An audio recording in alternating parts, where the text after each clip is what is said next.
શું કરતો હતો હું કંઈ નહીં. તો આ શું લખ્યું છે બોર્ડ પર?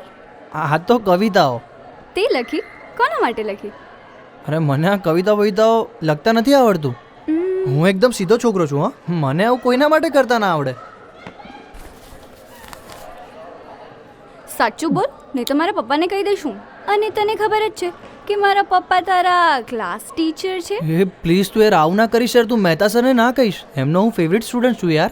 હા કંઈ નહીં, તો કહી દઈશું. પછી તને ખબર જ છે કે શું થશે. ના ના, હું કહું છું. એકચ્યુઅલીમાં એવું છે ને કે આ બધી કવિતાઓ છે ને કોઈકે લખેલી છે અને આ બુક મેં જૂનામાં લીધી હતી. તો એક છોકરીએ આ કવિતાઓથી મને એના ફ્રેમમાં પાડી દીધો છે. પણ એના બોર્ડ પર લખવાથી શું ફાયદો?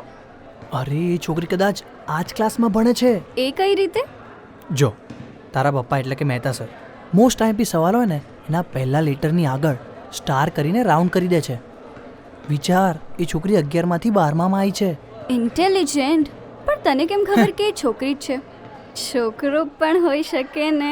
બે આવી બધી કવિતાઓ છોકરો જ લખે, મને ખબર અરે છે. પણ છોકરાઓ પણ લખે જ છે ને. એ યાર તું યાર આવું ના બોલ મગજની. સારું સારું, મને એમ કે એમના 2-3 વર્ષ જૂના સ્ટુડન્ટ્સ બી છે, ટ્યુશન સ્ટુડન્ટ્સ બી છે, અને હું પણ હોઈ શકું. લે, બીજાની તો ખબર નહીં, પણ તને આટલી સારી સારી કવિતાઓ લખતા તો ના જ આવડે. ચલ જા હવે. હા હા, બુક ડોટ ડાયો.